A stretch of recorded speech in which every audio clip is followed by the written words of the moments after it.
आज आपल्या नाशिक जिल्हाधिकारी कार्यालयामध्ये माननीय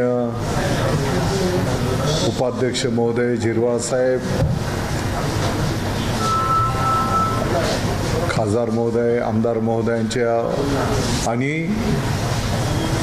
विविध प्रशासकीय अधिकारी महोदयांच्या, जिल्हाधिकारी महोदयांच्या उपस्थितीमध्ये आढावा बैठकी संपन्न झाल्या। याच्यातली प्रमुख बैठक आपल्या सर्वांना ठाऊक आहे की 2027 मध्ये आपल्या नाशिक त्र्यंबकेश्वरला सिंहस्थ कुंभमेळा संपन्न होणार आहे।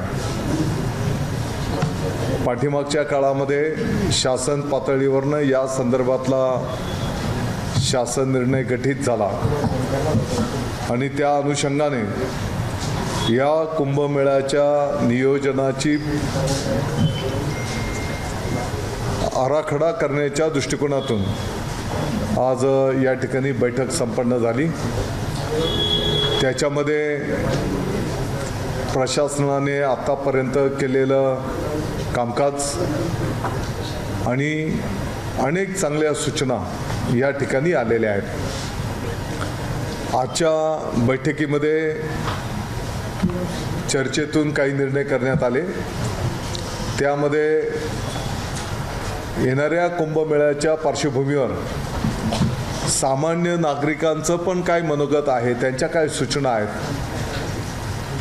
त्याचं स्वागत करण्याच्यासाठी एक ॲप तयार करून त्याच्यावर आपण सूचना घेऊया। त्याच्यासोबतच मागच्या कुंभमेळ्याचा अनुभव आणि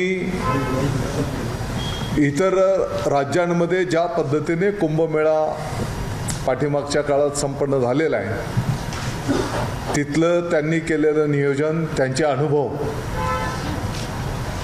हे प्रत्यक्ष काही अधिकाऱ्यांना तिथं पाठवून त्याचं माहिती घेणं आणि त्या आधारावर पण त्यातल्या चांगल्या ज्या बाबी असतील त्यांचा समावेश आपल्या आराखड्यामध्ये त्या ठिकाणी करायचा, असं पण एक चर्चा आमची त्या ठिकाणी झालेली आहे। दुसरी एक बैठक येणाऱ्या काळामध्ये साधारणतः जुलै-ऑगस्ट महिन्यापर्यंत पिण्याचं पाणी आपल्याला कसं पुरवता येईल, गुरांच्यासाठी चाऱ्याची उपलब्धता आणि लोकांनी जर रोजगाराची मागणी केली तर MREGची कामं आपण देण्याच्या दृष्टिकोनातून सेल्फवर ही कामं रेडी असली पाहिजे,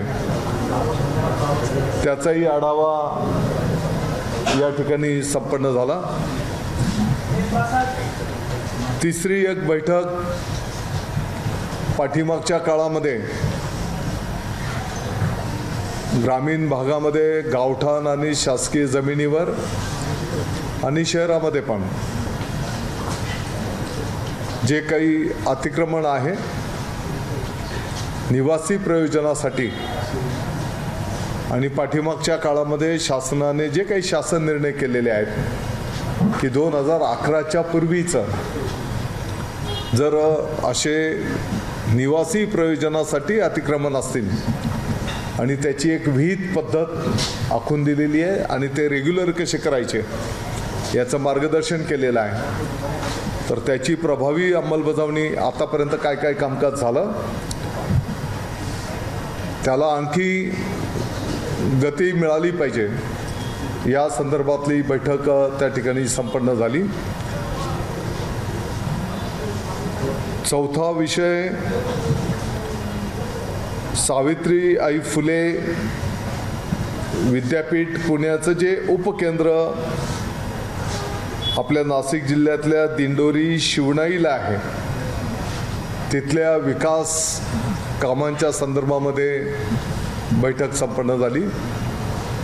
शासनाने काही जमीन या उपकेंद्रासाठी अलॉट केलेली आहे, मग तिथे पाण्याची व्यवस्था, रस्त्याची व्यवस्था, त्याला कुंपण आणि मग वेगवेगळ्या ज्या काही सुविधा विद्यार्थ्यांच्यासाठी हॉस्टेल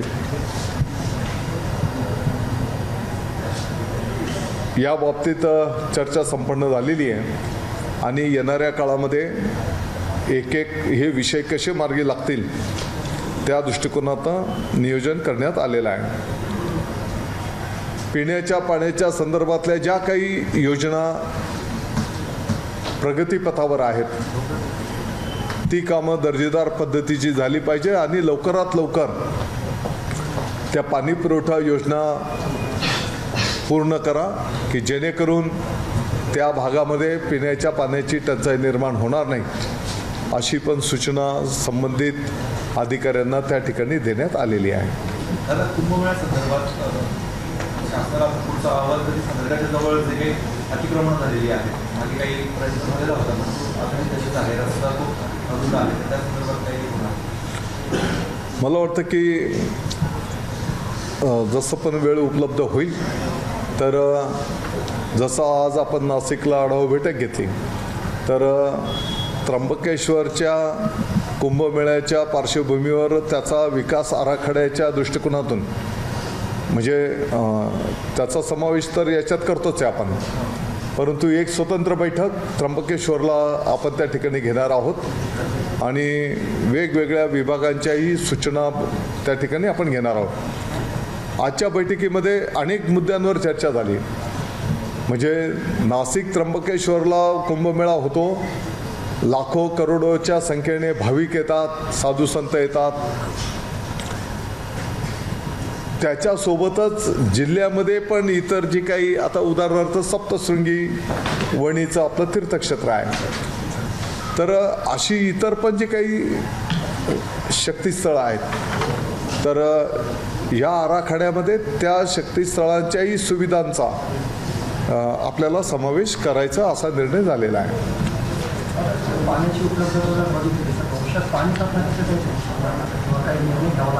आजच्या बैठकीमध्ये तर असं काही दिसून आलेलं नाही. ज्या ज्या आपण आढावा घेतला तर पिण्याच्या पाण्याच्या व्यतिरिक्त काही पाण्याची क्वांटिटी आहे आणि ती दर सालावादाप्रमाणे सिंचनाच्यासाठी जे शेतकरी बांधवांना ते पाणी द्यावं लागतंय तर त्या प्रमाणात ते पाणी उपलब्ध आहे. तरी पण मी सूचना केलेली आहे की पिण्याच्या पाण्याचं नियोजन आपण जुलैपर्यंत करतो, पण मागच्या वर्षाचा जो काही अल निनो अचानक एक वादळ आलं आणि पावसाळा पुढे गेला आणि मग शासनाकडनं आपल्याला निर्देश आले की जुलैपर्यंत जे पिण्याच्या पाण्याचं आपण नियोजन केलेलं आहे ते ऑगस्टपर्यंत करा. आणि म्हणून आज आम्ही सूचना केली की शक्यतो आपण ऑगस्टपर्यंतचं म्हणजे सेफर साईड नियोजन तुम्ही करून ठेवा. आणि आपल्याला माहिती आहे की साधारणतः मे, जून, जुलै पाण्याची तीव्रता वाढत जाते, तर मी अशी सूचना केली की जर कुठे काही अगदी काठोकाठ असं पाणी असेल तर आज थोडं कमी आपण पाणी हे करूया, त्याचं सेविंग करू. आम्ही सर्व आणि आपण माझी तुम्हाला पण विनंती आहे की आहे ते पाणी टंचाई असं म्हणून असा विषय नाही, परंतु जे काही पाणी आपल्याला उपलब्ध आहे तर ते पाणी आपण जपून वापरावं, पाणी वाया जाणार नाही याची आपण सर्वांनी काळजी घ्या. ते पाणी वाचलं तर पर्यायाने ते शेतीला शेतकऱ्यांना ते पाणी उपलब्ध होणार आहे.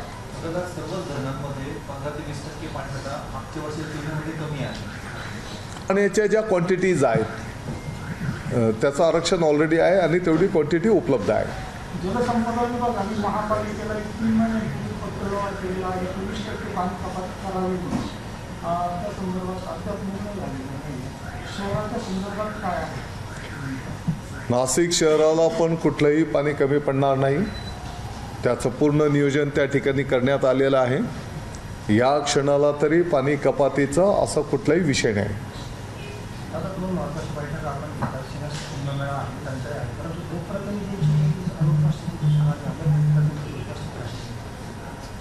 मागची बैठक बैठकीमध्ये पण रद्द करत लागली. नाही मागच्या बैठकीला अचानक आपण ते ठरवलं होतं. आज बघितलं ना, खासदार महोदय होते, उपाध्यक्ष महोदय आहेत, आमदार साहेब होते.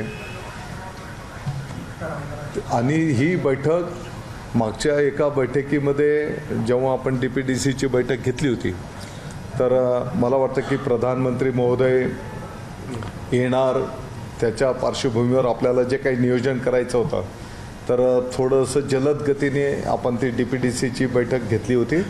आणि त्या बैठकीमध्येच पिण्याचं पाणी आणि विजेच्या संदर्भातलं आढावा बैठक पुढच्या टप्प्यात घेऊ असं आपलं नियोजन त्या बैठकीत ठरलं होतं.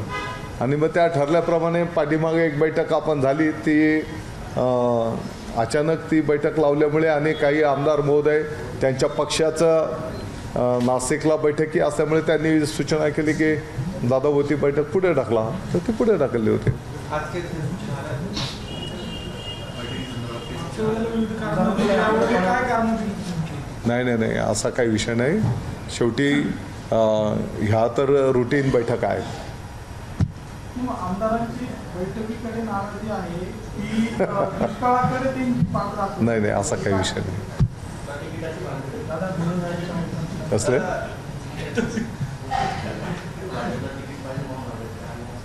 नाही असा काही विषय. त्याचं काय स्टेटस आहे सर? आउटर रिंग रोडच्या संदर्भामध्ये प्रशासन पातळीवर 2-3 अलाइनमेंट्स केलेले आहेत.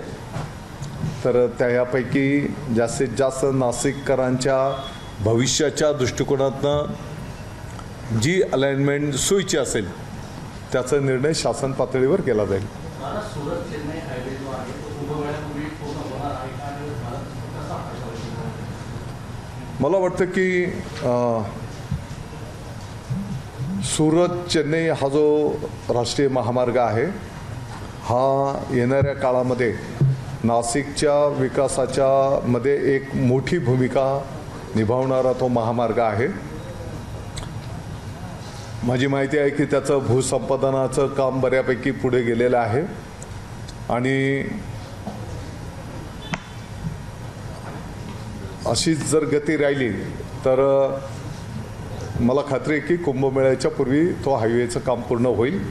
आणि नुसतं हायवे पुरतं कुंभमेळ्यापुरता मर्यादित तो विषय असणार नाही, तर एक तो शॉर्ट रूट या भागातल्या दोन्ही ठिकाणं जोडण्याच्यासाठी तो असल्यामुळे त्याचा खूप मोठा फायदा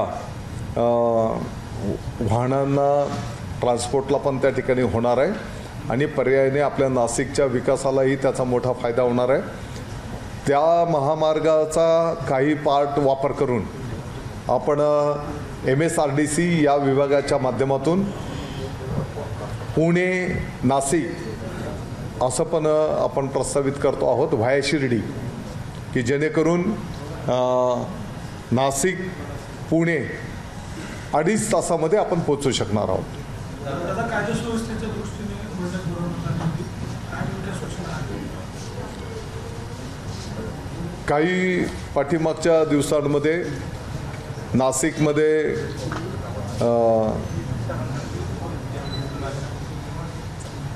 काही घटना ज्या घडलेल्या आहेत, वाहनांची तोडफोड वगैरे, तर त्या दृष्टिकोनातून पोलीस प्रशासन आणि आम्ही बसतो आहोत.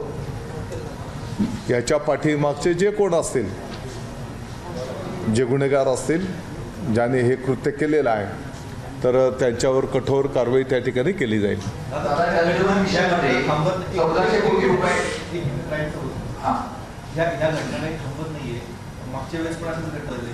आता नवीन आयुक्त आले, सुरुवातीला वाटत होतं की शांत झाले, पण पुन्हा दररोज कुठे ना कुठे गाड्याचे जाळ पडते, खून करतायत. तर पोलिसांचा प्रेझेन्स पहिल्यांदा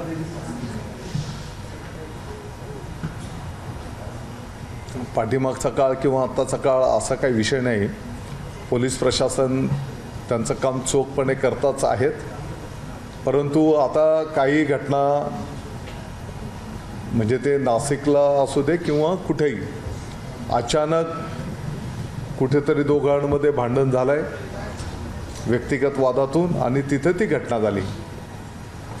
तर समजा या घटनेचं समर्थन नाही, परंतु अशी जर अचानक कुठं काय घटना झाली तर तरी पण गाड्यांच्या तोडफोड, जाळपोळ, तर हे बिलकुल योग्य नाही आणि यामध्ये जे कोण असेल त्यांच्यावर कठोर कारवाई झाली पाहिजे अशा प्रकारची सूचना करण्यात आलेली आहे. दादा, जलजीवन मिशनचा प्रश्न होता आणि जलजीवन मिशनमध्ये तुम्ही म्हणतात की अनेक ठिकाणी ती कामं आहेत ती बरोबर केली जात नाही आणि वस्तुस्थिती ही आहे की येणाऱ्या 20 वर्षांपर्यंत, आता येणाऱ्या आगामी 20 वर्षांमध्ये कुठलाही पैसा पाण्यासाठी मिळणार नाही जरी योजना केली गेली तर या योजनेमध्ये अनेक ठिकाणी उद्भव नाही आहेत आणि पाणी यावेळेस मिळण्याची शक्यता नाही आहे. तर आपण या बाबतची चौकशी आपण लावणार आहोत की टँकर त्या गावांमध्ये नाही, मी असं सूचना केली की साधारणतः नुसते आपल्या नाशिक पुरता जरी विचार केला तर 2,500 कोटींच्या पेक्षा जास्ती निधी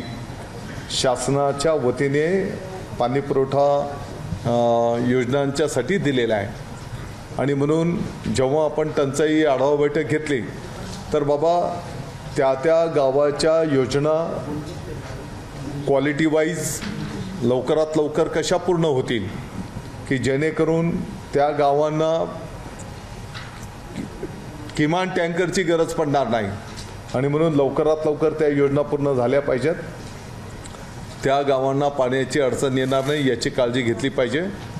आणि एकंदरीत काय तर पाणी पुरवठा योजनेसह प्रत्येक काम हे क्वालिटीमध्ये झालं पाहिजे अशा प्रकारची सूचना केलेली आहे. एबीपी माझा, उघडा डोळे बघा नीट.